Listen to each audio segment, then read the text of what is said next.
رہنمائی فرمائیں۔ ایپس کے ذریعے جو قرض لیے جاتے ہیں یہ بالکل سودی قرض ہیں، اور اس میں کوئی بھی ابھی تک ایسی اپلیکیشن نہیں ہے کہ جس میں کہیں کہ آپ کو وہاں سے قرض حسنہ مل رہا ہے، کوئی بھی کسی طرح کا وہاں مارجن نہیں ہے، کوئی کسی طرح کا پروفٹ نہیں، ایسا نہیں ہے۔ نام لوگ تبدیل کر لیتے ہیں، بعض اس کو کہہ دیتے ہیں کہ یہ سروس چارجز ہے، بعض کچھ اور نام دیتے ہیں، یہ سب کچھ انٹرسٹ ہے، یہ سود ہے۔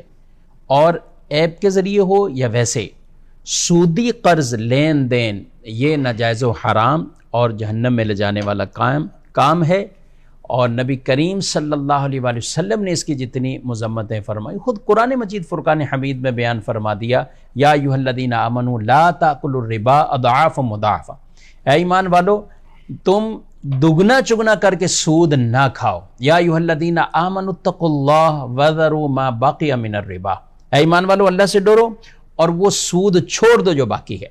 تو یہ اس وقت کے احکام ایسے نازل ہو گئے۔ اب آج کے بھی ہم اس زمانے میں دیکھتے ہیں لوگ اپنی کچھ خواہشات کے حصول کے لیے طرح طرح کے مختلف ہیلے بہانوں سے وہ قرض، اور وہ بھی سودی قرض میں پڑ جاتے ہیں۔ یاد رکھیں قرض لینا دینا تو ٹھیک ہے، لیکن سودی قرض لینا دینا شرعاً اس کی اجازت نہیں ہے۔ تو لہذا ایپس کے ذریعے ہوں یا ویسے ہوں، تو اس سود کے معاملے کے اندر اپنے آپ کو اللہ سے ڈرانا چاہیے، اور ان چکروں میں آنا بھی نہیں چاہیے۔ اور اب تو ایپس کے ذریعے جو پتہ چلتا ہے کہ لوگ پھنستے جا رہے ہیں، اور پھر آگے اتنا پھنستے ہیں کہ اس سے نکلنے کی بھی ان کے لیے شاید صورت نہیں بنتی۔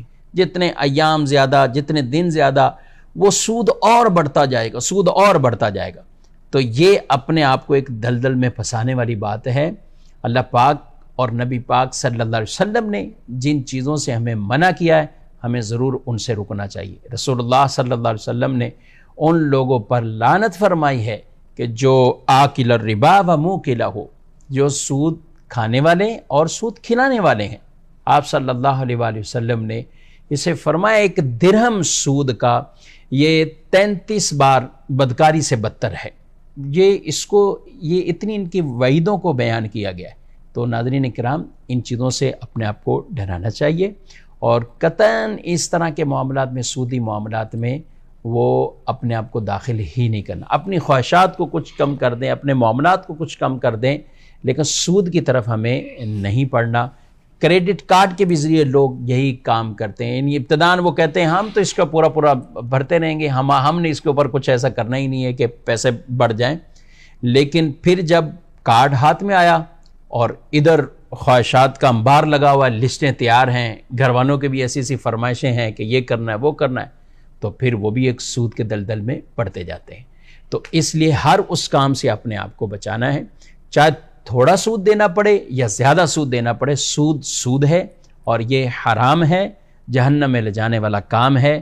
اپنے آپ کو ضرور اس سے باز